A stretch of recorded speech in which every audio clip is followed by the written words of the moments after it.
The atmospheric scrubbers on Outpost Vanguard 4 did not scream. They hummed in a low, rhythmic baritone designed to keep personnel calm during standard mechanical maintenance. But calm was a luxury Commander Silas Vance had burned through 3 hours ago when the sky above the rim territory first turned the shade of bruised plum. Silas wiped grease and fine planetary dust from his visor, staring at the telemetry monitors inside the reinforced sub-command bunker. Vanguard 4 was an unglamorous lithium extraction colony on the outer edge of the Kylus system, built inside a dry geological crater. Human presence here was intentionally modest, consisting of a crew of 400 engineers, researchers, and security personnel guarded by 2 automated defensive point cannon batteries mounted on the rocky rim. On the screen, those batteries were gone, reduced to bubbling slag by high-density plasma lances fired from orbit. Inside the cramped command shelter, Lieutenant Aris worked her console with bloody, unwashed hands, trying to reroute auxiliary power through fused copper conduits. She looked up, her face pale under the harsh emergency strip lighting. "Commander, they aren't taking captives," she whispered, her voice cracking as she fought to keep her fingers steady on the keypads. "The Valhari war barges hit the primary atmospheric scrubbers first," she explained, pointing a trembling finger at the declining air pressure metrics. "They're venting the habitat domes on purpose, letting the toxic ambient sulfur choke out the lower living quarters before their boarding teams even hit the dirt." The Valhari were not a new threat to the sector, but they were historically a reckless one.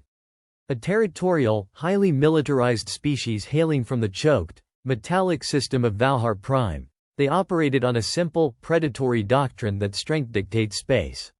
For decades, humanity had played the traditional diplomatic game, absorbing minor border skirmishes, filing formal protests with neutral coalition system brokers, and retreating whenever corporate outposts became too expensive to hold. To the Valhari clan lords, human patience was mistaken for deep-seated cowardice, proving to them that the species was soft and ripe for systemic harvest.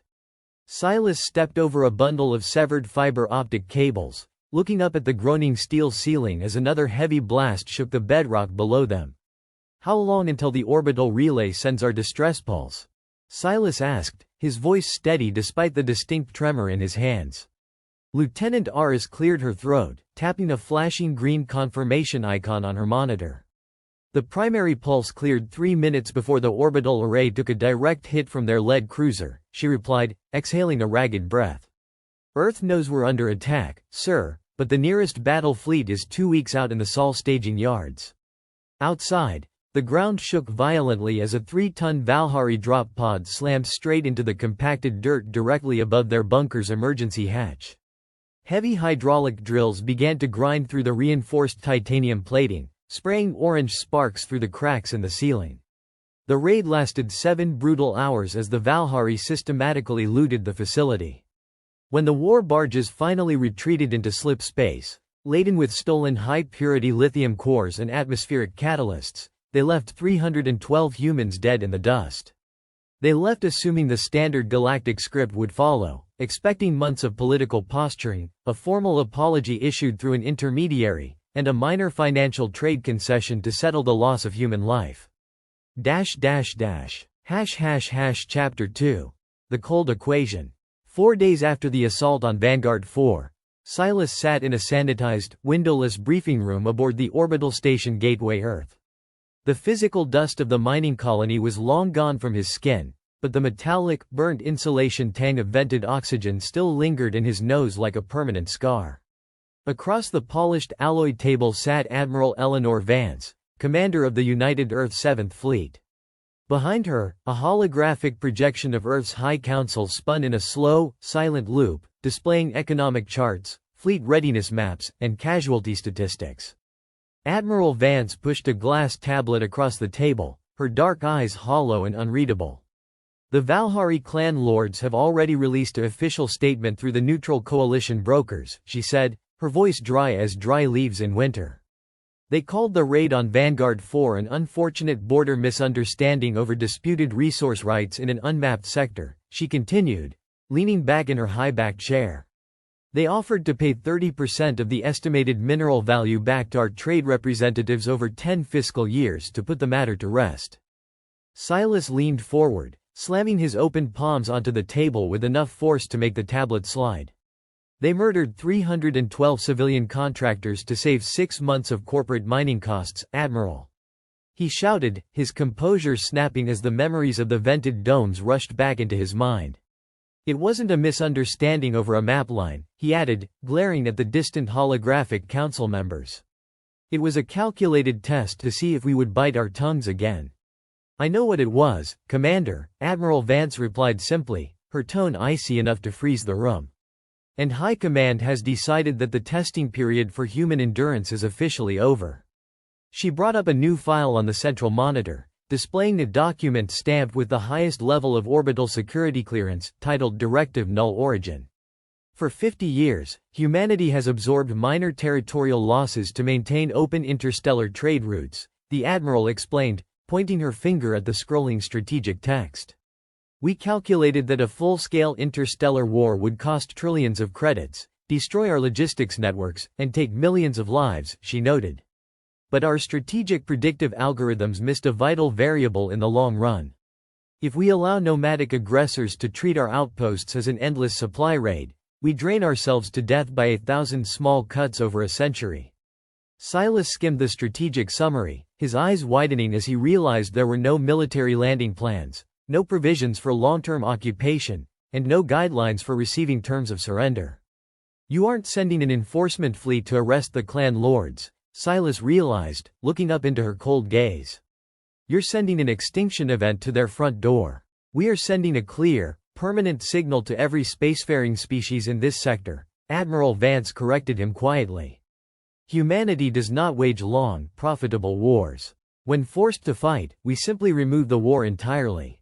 The assembly of the 7th Fleet took 3 full weeks of relentless logistical operations, transforming the Sol staging yards into a hive of industrial activity. War in the vacuum of deep space is rarely about heroic dogfights. It is primarily a brutal game of tonnage, fuel reserves, and strategic supply lines. Silas was officially reassigned from the mining division to the strategic command staff aboard the super dreadnought USS Dread Sovereign, working directly under the fleet's operational logistics division. His primary role was not to pull triggers or command broadsides, but to track long-range planetary supply trajectories, targeting priority matrices, and target orbital density models. From the wide observation bay on the command deck, Silas spent his off-shift hours watching the heavy war barges line up along the asteroid belt. The fleet was not a colorful or inspiring sight to behold, lacking the gilded hulls and ornate decorative banners preferred by the Valhari Navy. Human warships were brutalist blocks of thick slate-gray armor plating built around a single, massive central weapon system known as the relativistic mass driver. Beside the giant dreadnoughts floated heavy ammunition tenders loaded with tens of thousands of hyper-dense tungsten carbide slugs, each weighing several metric tons. Massive fuel tankers, fleet repair docks, and electronic warfare vessels formed a tight, geometric grid around the central flagship, preparing for deep space deployment. While reviewing the fleet order of battle, Silas turned to Chief Gunnery Officer Zhang, who was busily checking the magnetic induction coils on the main display. Are we really deploying zero short-range strike fighters for this operation? Silas asked, pointing to the empty hangar bay manifests on his datapad. Officer Zhang didn't look up from his calibration diagnostics, his fingers flying across the glowing touch interfaces. Strike fighters are for engagements where you care about capturing enemy infrastructure or keeping their ships intact for salvage, Commander, Zhang explained dryly. We aren't here to board their stations or claim their territory, he added. Our entire tactical doctrine relies on holding a 70,000-kilometer firing perimeter and dumping kinetic energy until there is nothing left alive to fire back at us. Silas felt a cold, heavy knot form in the pit of his stomach as he watched the ammunition tenders dock with the flagship's lower magazines. The sheer scale of the military preparations was terrifying in its calm, mechanical efficiency. There were no emotional speeches broadcast over the ship-wide intercom, no displays of bloodlust or hatred among the crew members. There was only an eerie, professional focus on completing an assigned task with maximum lethality and zero wasted motion. Chapter 4. First contact with the grid. When the 7th Fleet dropped out of slip space at the far edge of the Valhar system, The Valhari Defense Command was fully prepared for a traditional fleet engagement. Valhar Prime was surrounded by a massive, multi-layered defensive web consisting of hundreds of heavily armed orbital platforms, weaponized asteroids, and automated plasma arrays. Hundreds of Valhari war barges and fast attack cruisers were anchored within the protective umbrella of the grid, waiting for the human fleet to make a desperate frontal charge into their overlapping killing zones. The Valhari clan lords had studied old human military history and expected a standard orbital assault, assuming human drop ships would attempt to breach the upper atmosphere to secure ground objectives. Instead of charging forward, the human fleet cut their sub-light engines and brought their ships to a complete halt far outside the asteroid belt, staying well beyond the effective range of the enemy's heavy planet-to-orbit plasma cannons. Admiral Vance stood on the central command dais of the Dread Sovereign, her voice calm as she issued the opening orders of the campaign. "Deploy the perimeter screen immediately," she commanded into her comms link. "Seed the interdiction corridor and line up the firing arcs across all 7 dreadnought divisions." Human utility vessels detached from the main formation and began dropping thousands of smart mines and sensor jamming buoys, creating an impassable wall of explosive interdiction behind the fleet. Once the retreat path was secured, the heavy dreadnoughts turned their bows toward the distant world, aligning their primary mass drivers with mathematical precision. A low, rhythmic thump echoed through the thick steel hull of the Dread Sovereign as its primary weapon discharged, followed shortly by the synchronized firing of 6 other capital ships. The tungsten slugs vanished into the pitch-black vacuum of space, traveling at 8% the speed of light toward their distant targets. For 3 agonizing days, the human fleet did not advance a single kilometer toward the planet. They simply maintained a steady, computerized barrage against the Valhari's long-range radar arrays, communication hubs, and orbital fuel depots. Down on the surface, the clan lords could only watch in horror as their outer eyes and ears were systematically shattered by invisible, high-velocity rounds fired from deep space that they had no legal way of countering or dodging. On the 5th day of the siege, the Valhari lost their legendary tactical discipline under the sheer weight of relentless, unseen bombardment. Frustrated by the distant human fleet that refused to engage in honorable, close-quarters combat, the Supreme Clan Lord issued a direct command across all military bands, ordering 2/3 of their standing naval fleet to break formation and charge the human perimeter. Over 200 heavy war barges and high-speed attack cruisers surged forward through the narrow channels of the asteroid belt, their twin plasma engines burning a bright, furious violet against the dark void. Silas stood behind the primary tactical console on the Dread Sovereign, tracking the explosion of crimson icons sweeping across the hololith map.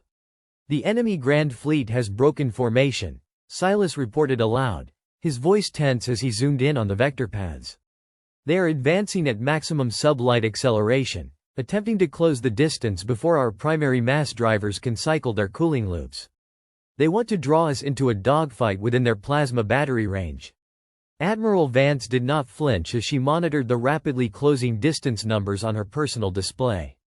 "Maintain our firing distance and keep the formation locked," she instructed her helm officers with quiet authority. "Engage retro thrusters at 10% power and execute Vector Epsilon to draw them deeper into the kill zone." The human battle fleet began to back away with smooth, agonizing slowness, keeping the Valhari forces at arm's length while pulling them straight toward the pre-seeded minefields.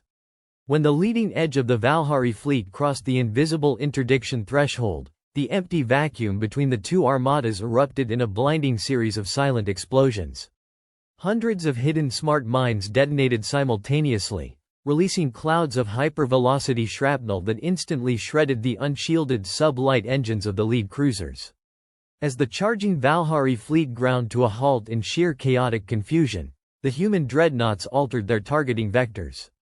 They did not waste time aiming at individual hulls. Instead, they fired massive, synchronized kinetic volleys into the dense clusters of trapped vessels.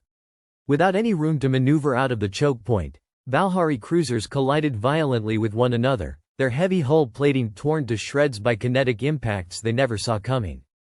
In less than 6 hours, the proud Valhari battle fleet was reduced to a vast, drifting debris field of frozen metal and vented atmosphere, while the human fleet had suffered 0 hull breaches. Chapter 6. The Shattering. With the Valhari Grand Fleet completely destroyed and their orbital sensor grid dead, the human 7th Fleet finally broke its stationary pattern and moved into a low, terrifying orbit directly above Valhar Prime. The world below was densely populated, home to 6 billion Valhari living within vast, multi-layered metallic cities that stretched across the continent lines like geometric spiders. The planet's defensive sky was now utterly naked, left entirely at the mercy of the silent dreadnoughts floating in the upper atmosphere. Silas stepped up to the front glass of the bridge deck, his eyes fixed on the vibrant blue-orange sphere turning below them. He knew the strategic plan down to its exact mathematical details, yet the physical reality of what was about to happen made his breath catch in his throat. Chief Gunnery Officer John called out from his station, his fingers hovering over the main firing sequence lock. "All orbital kinetic parameters are fully calibrated, Commander," John reported, his voice flat and devoid of any personal pride.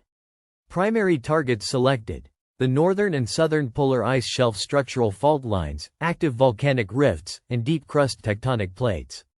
Are we not targeting their capital cities or military command centers directly?" Silas asked, turning his head slightly toward the gunnery station. "Directly targeting urban centers is highly inefficient from a logistical perspective," Officer Zhang stated calmly without breaking his gaze from the screen. "It leaves the underlying planetary infrastructure operational and allows a resilient population to recover within a few generations," he explained. "The total disruption of the planetary biosphere ensures a permanent operational shutdown of the species' capacity for industrial war." "Execute Directive Null Origin," Admiral Vance commanded, her voice cutting cleanly through the ambient hum of the bridge. The dreadnoughts opened fire once again, but this time their multi-ton tungsten slugs were not directed at warships or defense platforms. They slammed into the deep polar ice caps of Valhar Prime with the energy of multi-megaton nuclear warheads, creating massive shockwaves without leaving behind radioactive fallout. Trillions of tons of ancient ice evaporated in seconds, sending continent-spanning flash floods sweeping through the lowlands and submerging major industrial centers beneath hundreds of feet of water. The second wave of strikes cracked open the underlying tectonic rifts, spewing millions of tons of suffocating volcanic ash into the upper atmosphere until the bright sky turned into a pitch-black burial shroud. On the 10th continuous day of orbit, the rhythmic thumping of the human mass drivers finally fell silent. The 7 dreadnoughts of the 7th Fleet floated like colossal, slate-gray tombs in the deep shadow of what had once been a vibrant, spacefaring cradle of life. Down below, the dark sphere of Valhar Prime was barely recognizable. The vibrant blue oceans and orange continents were buried beneath an unbroken, swirling blanket of pitch-black volcanic ash and thick, storm-racked gray clouds. The rapid injection of millions of tons of particulate matter into the upper atmosphere had blocked out the local sun entirely, plunging the planet into a sudden, artificial ice age that froze the floodwaters in place across every continent. Inside the quiet, darkened intelligence center of the USS Dread Sovereign, Silas stood near the main sensor console, watching the planetary thermal readouts steadily decline.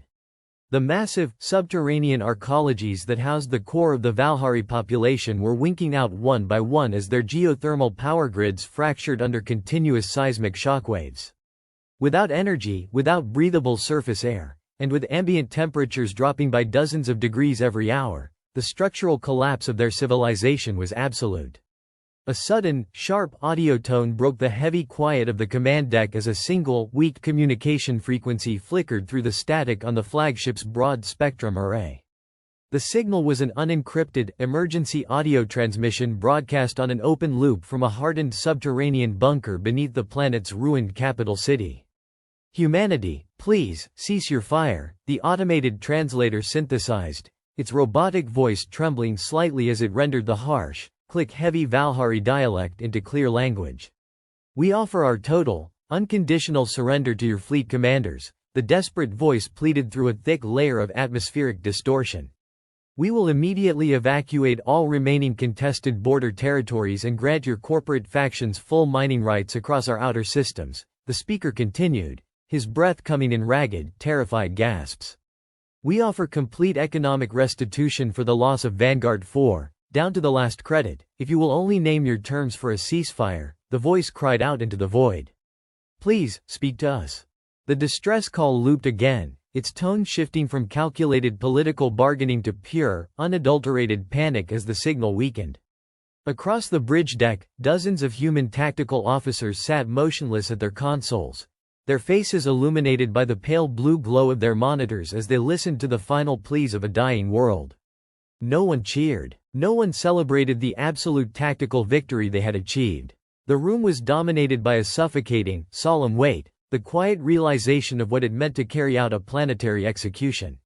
Silas turned his gaze away from the hololith map to look at Admiral Eleanor Vance, who was standing quietly at the edge of the observation deck with her arms folded neatly behind her back.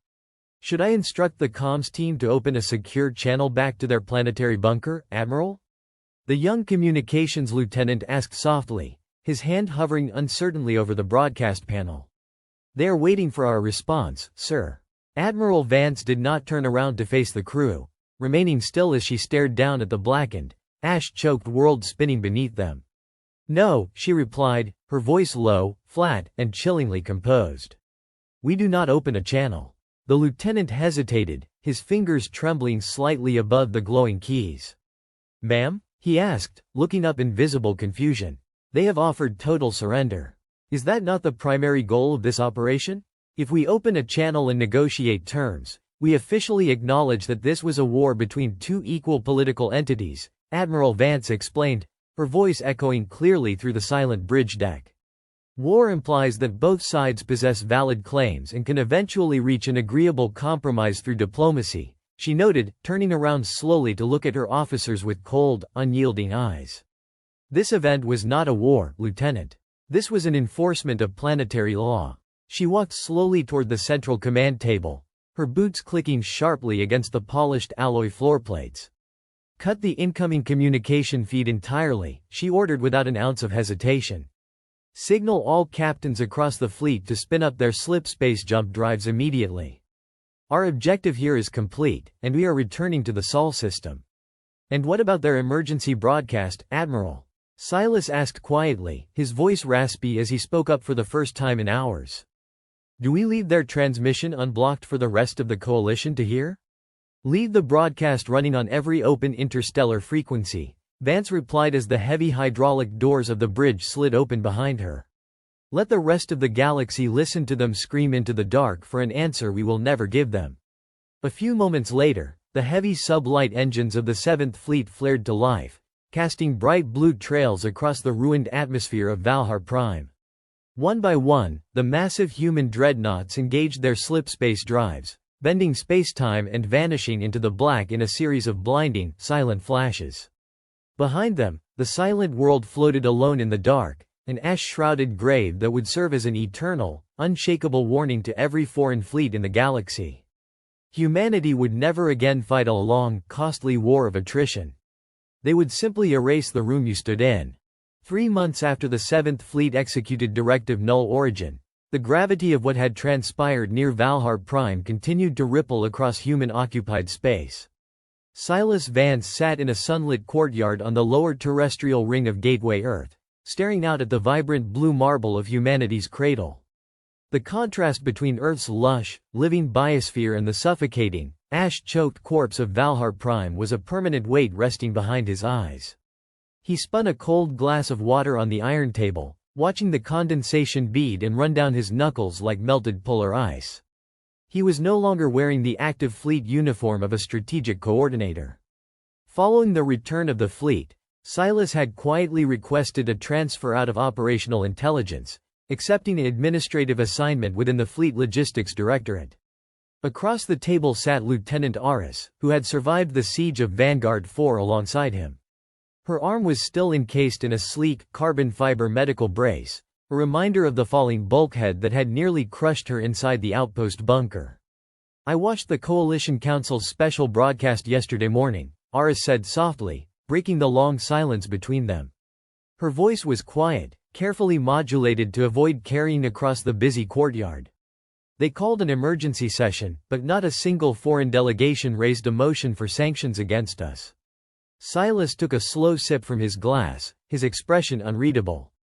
They didn't raise a motion because they don't know how to categorize what we did, he replied, setting the glass down with a dull clink. If you declare someone a war criminal, you assume there is a court or an armada capable of arresting them. They're terrified of us, Silas, Aris whispered, leaning closer across the table. I read the intercepted intelligence summaries from the Centauri trade blocks.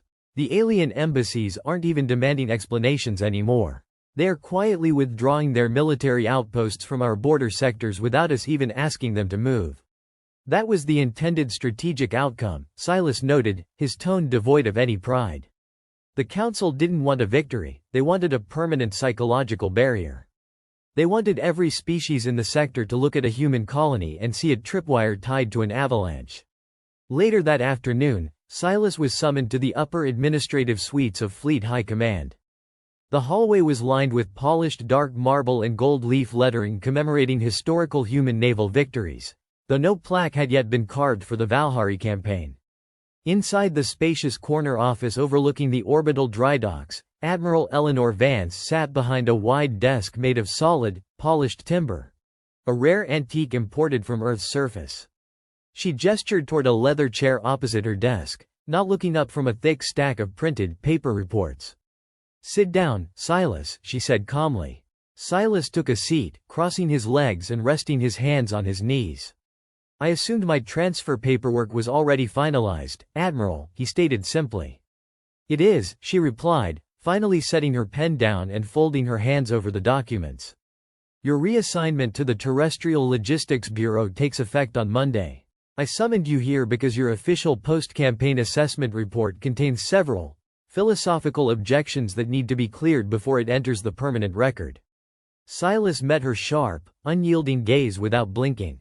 I wrote an accurate strategic summary, Admiral.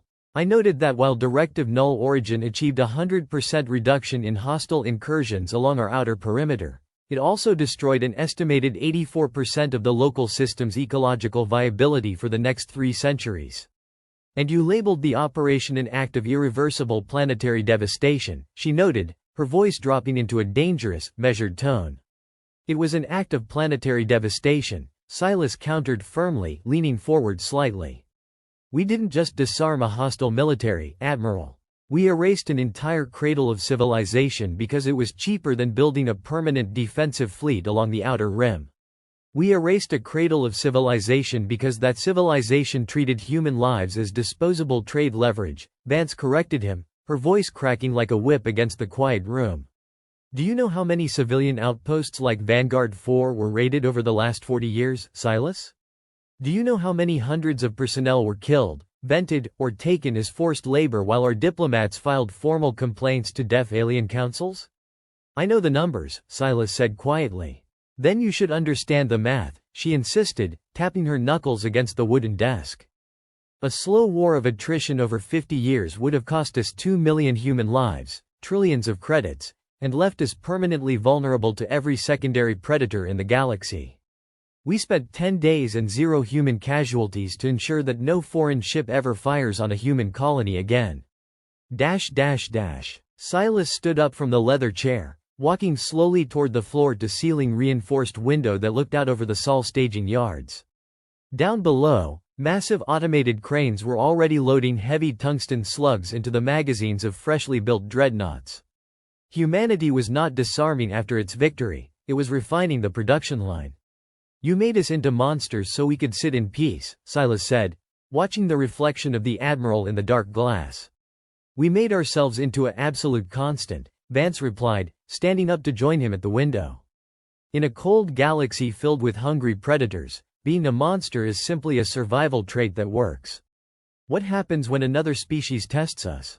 Silas asked, turning his head slightly to look at her. What happens when someone else miscalculates our patience 10 years from now? Admiral Eleanor Vance looked out into the black vacuum of space, her eyes cold and utterly devoid of regret. Then we will leave another silent world behind us, she said softly. And eventually, the galaxy will run out of foolish species. Silas offered no rebuttal. He turned away from the glass, gave a sharp, formal military salute, and walked out of the office into the quiet marble corridor. Behind him, the machinery of High Command continued its endless, methodical work, preparing the next generation of ships to enforce a peace born from total extinction. 6 months after the fleet returned from Valhar Prime, Silas Vance stood on the windswept tarmac of Outpost Vanguard 4. The air here was no longer tainted by the acrid smell of burning insulation or vented atmospheric scrubbers. Massive planetary reconstruction crews had spent months replacing the shattered habitat domes with thick, reinforced plasteel structures, anchoring them deep into the crater's bedrock. Yet despite the glossy new paint and active point defense cannons humming on the ridge, an eerie silence hung over the settlement. The civilian contractors worked quietly, their eyes darting toward the gray sky whenever an atmospheric shuttle broke through the cloud cover. Silas pulled his heavy wool coat tight around his shoulders against the biting rim wind. He had volunteered to oversee the final logistics handover for the outpost's new planetary defense grid, a task that felt like an unnecessary formality. Beside him stood Captain Julian Ray, the newly appointed commander of Vanguard 4's security garrison. Ray was a young officer who had spent the war stationed in the quiet interior systems, his uniform immaculate and his boots polished to a high mirror sheen. "It feels completely deserted out here on the perimeter," Captain Ray remarked, adjusting the collar of his coat as he scanned the empty horizon with high-powered macro binoculars. "We haven't picked up a single unidentified sensor contact across the entire sector since we powered up the long-range arrays 3 weeks ago. There are no contacts because no one dares to traverse this quadrant anymore," Silas replied, his voice flat as he watched a heavy cargo transport unload crates of titanium plating. "The trade ships give the entire Kylus system a wide 50 light-year berth now, even the neutral coalition freighters." "That sounds like an absolute win for perimeter security," Captain Ray noted, turning to look at Silas with a faint smile. "We used to spend millions of credits every month scrambling interceptors to chase away opportunistic commerce raiders in this sector. Now we don't even have to launch a single scout patrol." "Silence isn't always a sign of peace, Captain," Silas said quietly, turning his head to meet the younger officer's gaze. "Sometimes it just means everyone around you is holding their breath, waiting to see what you will do next." Later that evening, Silas sat inside the outpost's newly constructed officer mess hall, reviewing planetary trade telemetry on a small, handheld data slate. The statistics told a clear, terrifying story of economic and strategic shifts across the outer sectors. Where once dozens of alien diplomatic envoys and commercial fleets frequented human-controlled spaceports, now there was only a vast, empty vacuum. The neutral coalition had quietly redrawn their official interstellar star maps, designating the entire territory surrounding human space as a restricted hazard zone. A high-frequency chime chimed on his data slate, signaling an incoming secure transmission from Gateway Earth. Silas tapped the screen, opening a direct video feed from Lieutenant Aris, who was sitting in her administrative office at the Fleet Logistics Bureau. Her arm was finally out of its medical brace, though she still moved her hand with a slight, hesitant stiffness. "I thought you might want to see the latest diplomatic intelligence report before it gets buried in the high-level security archives," Aris said, her holographic image flickering slightly due to the long-range subspace relay. The Coalition Assembly just held a closed-door emergency session in the Centauri system. "Did they finally assemble a formal response to the destruction of Valhar Prime?" Silas asked, leaning back against the cold metallic wall of his quarter. "Not a response," Aris corrected him, her expression turning somber. "They unanimously voted to dismantle all 3 of their forward monitoring stations along our shared border sectors. They are completely abandoning their observation posts and pulling their diplomatic ambassadors back to their core worlds. They are cutting off all direct communication channels," Silas realized, rubbing his tired eyes. "They are terrified that keeping a diplomatic presence near us might be interpreted as an act of espionage or provocation." "It is worse than that, Silas," Aris whispered, leaning closer to her terminal camera. "I spoke with one of the junior logistics analysts who worked on the Valhari post-mortem report. The alien governments aren't trying to build alliances against us or prepare for a counter-offensive. They are actively rewriting their own public histories to remove any mention of past border disputes with humanity. They are trying to make their populations forget we ever had a disagreement." They want to pretend we don't exist until they absolutely have to look at us, Silas murmured. They want to make sure they never give us a reason to look back at them, Aris replied, her voice heavy with an unsettling truth. We didn't just defeat an enemy, Silas. We made ourselves into a ghost story that the entire galaxy is telling its children in the dark. Before turning in for the night, Silas walked up to the outpost's highest observation deck, overlooking the vast, desolate crater where 300 workers had lost their lives 6 months prior. The ground had been cleared and leveled, but no monument or memorial stone had been erected to honor the fallen.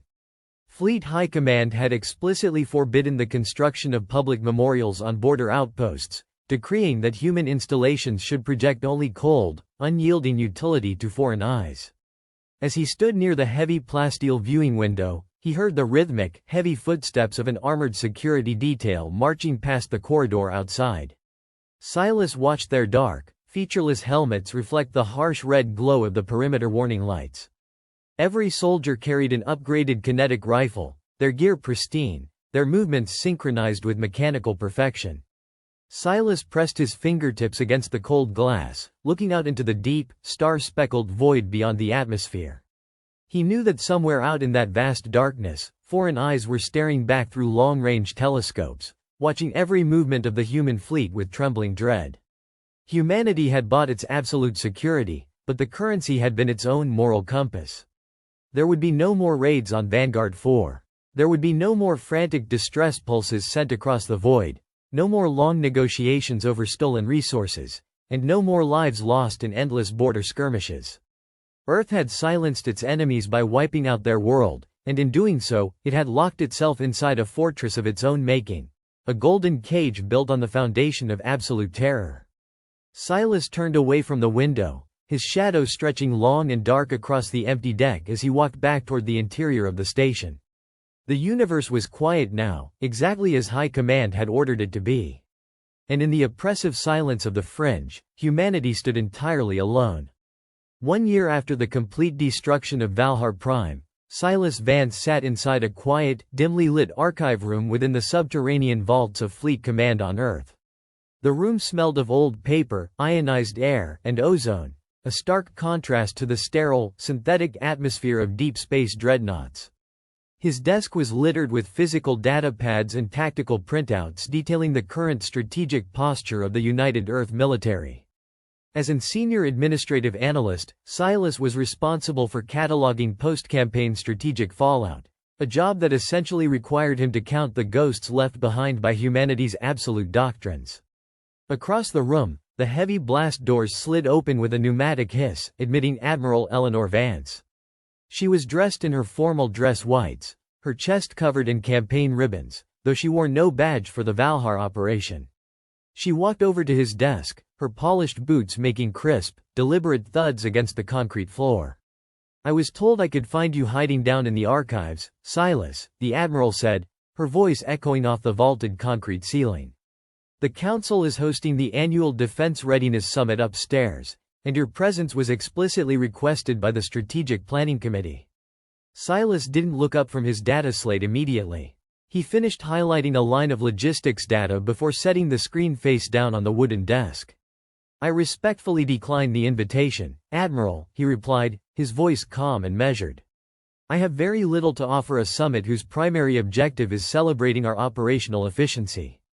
The Admiral leaned her hands on the edge of his desk, staring down at him with an unyielding gaze. "We didn't just achieve operational efficiency, Commander. We secured a permanent 25-year period of absolute peace along all 12 of our interstellar borders. Not a single foreign fleet has crossed into our sovereign space since we returned from the Kylus system.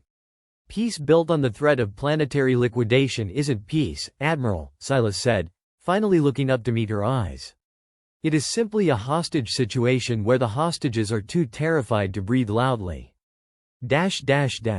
The Admiral pulled out a chair opposite his desk and sat down, smoothing the front of her uniform jacket. She reached into her pocket and placed a small, encrypted memory drive between them on the table. 2 days ago, a light long-range reconnaissance vessel picked up an unidentified contact on the extreme edge of the Sol system, near the Orc cloud, Vance explained, her voice dropping into a quiet, serious tone. It was a single, unarmored scout vessel belonging to the Kalan Dominion, a species we have had zero direct contact with for over 3 decades. Silas frowned, his analytical instincts immediately taking over as he reached for the drive. Did they launch weapons or attempt to breach our early warning perimeter? No, the Admiral replied, shaking her head slowly. They dropped out of slip space, held their position for exactly 4 minutes while broadcasting an automated signal, and then immediately jumped back into deep space at maximum velocity. What was the nature of the broadcast? Silas asked, inserting the drive into his desktop terminal. It wasn't a military challenge, and it wasn't a request for trade, Vance said, watching the data scroll across his screen. It was an automated navigational warning intended for their own merchant fleets. They were updating their deep space star charts to mark our entire star system as a dead zone. Silas read the translated alien text appearing on his monitor. The Kalan Dominion had classified human space under a single tactical designation, the Iron Void. The document strictly forbade any vessel from approaching within 100 light-years of human territory, citing an absolute certainty of total annihilation upon contact. They aren't even curious about us anymore, Silas murmured, staring at the alien symbols translated on the screen. They don't want to conquer us, they don't want to trade with us, and they don't want to understand us. They have simply written us out of the living galaxy. Silas removed the memory drive from his terminal, holding the small metallic cylinder between his fingers. He looked across the desk at Admiral Vance, seeing for the first time a faint shadow of fatigue deep within her cold, calculated eyes. Is this what High Command envisioned when they drafted Directive Null Origin? Silas asked softly. A universe where humanity stands entirely alone, surrounded by thousands of light-years of empty, terrifying silence. High Command envisioned a universe where human children on colonies like Vanguard 4 do not wake up to atmospheric sirens and falling plasma fire. Admiral Vance answered firmly, though her voice lacked its usual sharp edge. We chose survival over galactic popularity. We chose to be feared rather than to be buried. And in doing so, we buried our own humanity under the ash of Valhar Prime, Silas countered, leaning back in his chair as he tossed the memory drive onto the desk between them. We proved that when pushed, we won't just fight for our survival. We will destroy the very concept of mercy to ensure it. The Admiral stood up slowly from the chair, looking down at Silas for a long, silent moment.